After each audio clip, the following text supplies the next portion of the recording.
Taste tꯧse. Ai play home today. Pujari anova makot yeng. Sama budi mam thamame ba ko soi bana aina soi ni ba. Jamana su chini jo aina roi thai ni. Quantity chana na habaga nei baduna aina. Mama view yeng. Ngai lista. Ame ai bukan kan chadana loidono.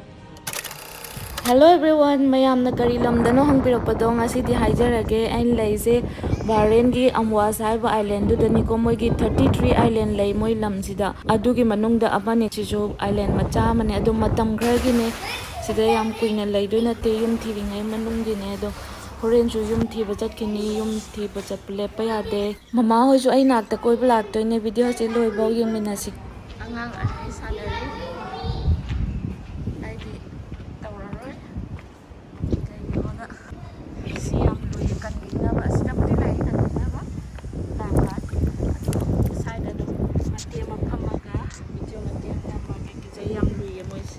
dry sky sida Singju marakta ko leira kana kaya sunyo kamale sana ba apartment di kana marakta ne thamme si moi swimming moi de wa ba se sungna nai da ba chatla se si sungya ya de well I'm feeling tired let's go to our pool chatla se adana te kada iru zarura se napi ka iada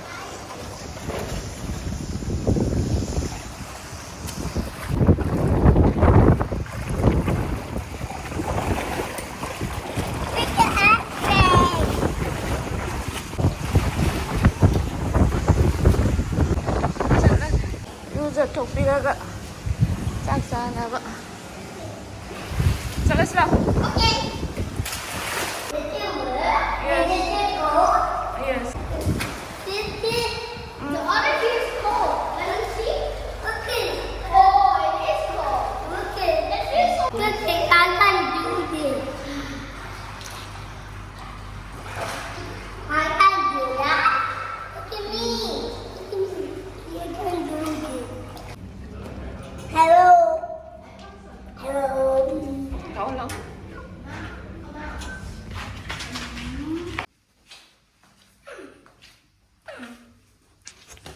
ising de yamna tingbagi kuina tingbagi yengo khanga ba ising da chat Can I see yours? wait do yengo pope se pope sisina mama hoi de pirak patuni na tong ba hapaga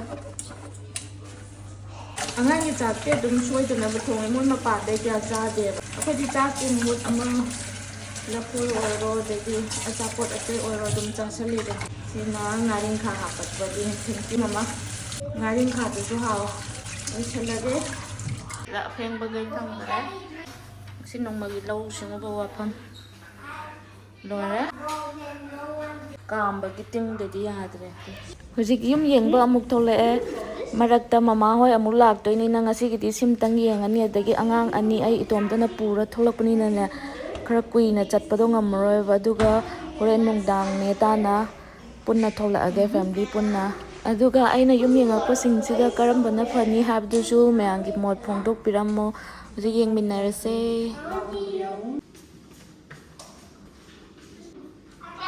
kitang pikpa mal master bedroom mo na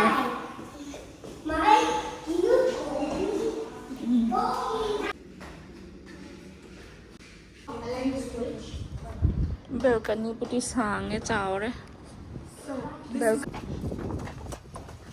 Yensla, sige hire din nung ay ba?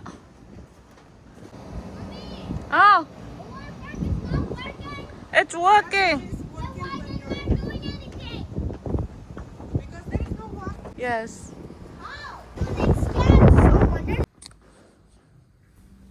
Island mapando si da ure to. Yung hala siya na hala ama katang do yengaga.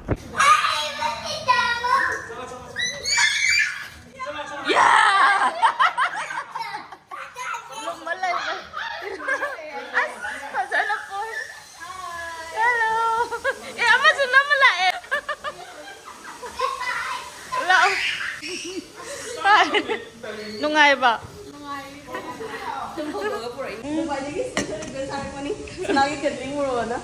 ꯑꯗꯨꯅꯦ ꯁꯤꯗ ꯑꯝꯇꯪ ꯊꯛꯀꯦꯅ ꯑꯩ ꯈꯟꯈꯤꯕ ꯀꯨꯏꯔꯕꯅꯦ ꯑꯣ ꯁꯤꯅ ꯆꯥ ꯑꯣ ꯁꯤꯅ ꯇꯣꯉꯥꯟꯅ ꯁꯨꯃꯥꯏꯅ ꯄꯣꯔꯛꯄ ꯁꯤ ꯇꯣꯉꯥꯟꯅ ꯍꯩꯔ ꯍꯥꯞꯄꯗ ꯍꯩꯗꯣꯛꯑꯅꯤ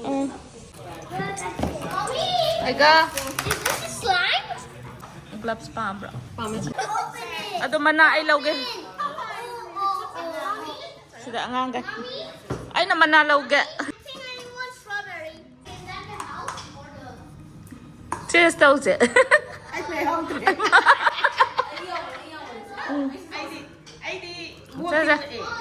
Cheers. Cheers.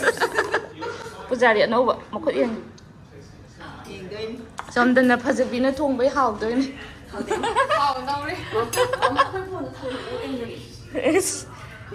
So matang siyam na lai. Maggie haudarage. Ako'y style na. Kay kano enchang ahao pagka cha daw man ramong siya. Aduga Maggie ne ba? Maggie ta hai ba kari ba? Indomie. Indomie instant noodles hao. Instant noodles may cha. Oh.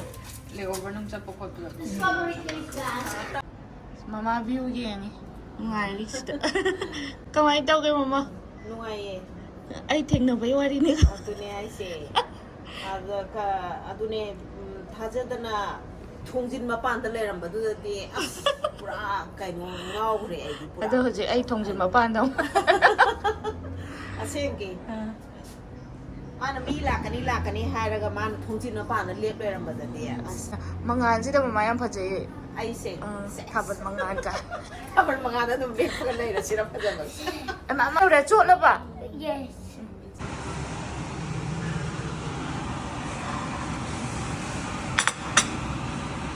Ay ngon ta ka camera ka chon sa le ba? As sidi kang gansa loy. Close. Nati kano tawba. Lamna ubadadi yamdaba male mitna ugandadi yam yame. Camera da yengbada yamdaba ma. Mukamda sawani. Aduna China parani na. Sakam da kinane. Sa si Mahaprasad samaptang kaya ba? Samaptang oy loisan gare kay ha bano. Kay ha bano how bay do? Ji mahaprasadi. Oo, mahaprasadi. Samaptang dang hai. Madraba siya. Singju gini atan yang ase. Angle ai sile. Kanana tawar ba? Chane mana chamaga budi man thamamne ba ko soibana ina soiri ba ba ai cha si soina lo Hai hoi. chamana su chini cho aina loi thai ni Singju gi ma'am macang kay quantity cha na hapagan nei baduna aina. Ne Priyanka hai ne aina chama me ni kai no ai mama na aina kana loi churi ni hai ba. Mana lahong na ri. Chagadra ka hang ba?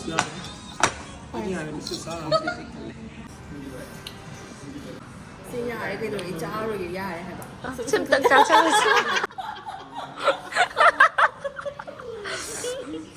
Ada chang gan.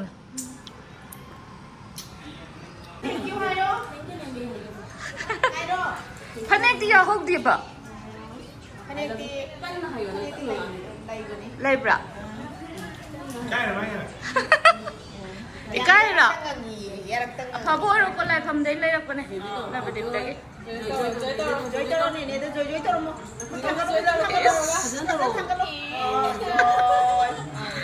Bay sorry da Last bus ne. Yan. Cendok ki. bache tang yao Bye bye. Bye.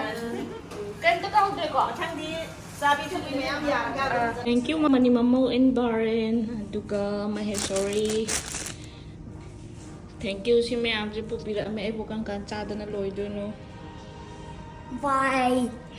Nungdang gi duty amuk thole akhoi yam thiba lepa yade hojik chi yum je amuk yang minnarase adu sum thambai wane ba makhal karamba kano na phagadage habdi angang gi school chu nakpa yengdaba yade office chu nakpa yengdaba yade adugi kai no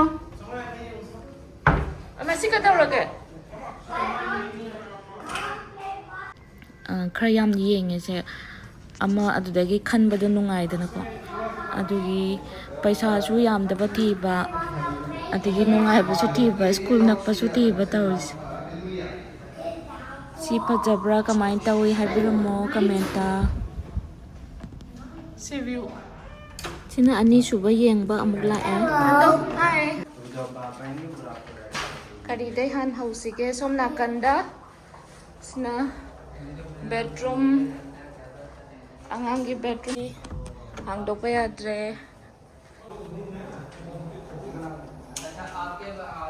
degi somna kanda bedroom ama Oh, I just want to turn on this light. Here turn on sida su sofa lay kano room the bedroom da suka o sida na balcony yauda ba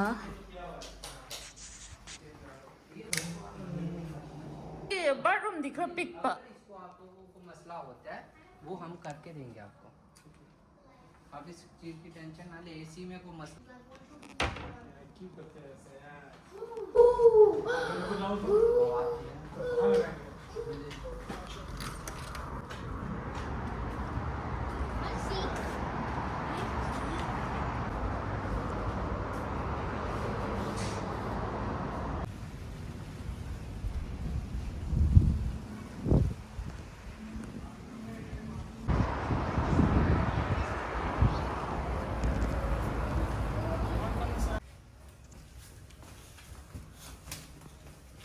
Hujing nungdang oisallaktana makonda paisannarae nungdangi amuk fresh oithoknaraga tumnaba chanaba tawrage matangi video da amuk thengnarase thanks for watching bye bye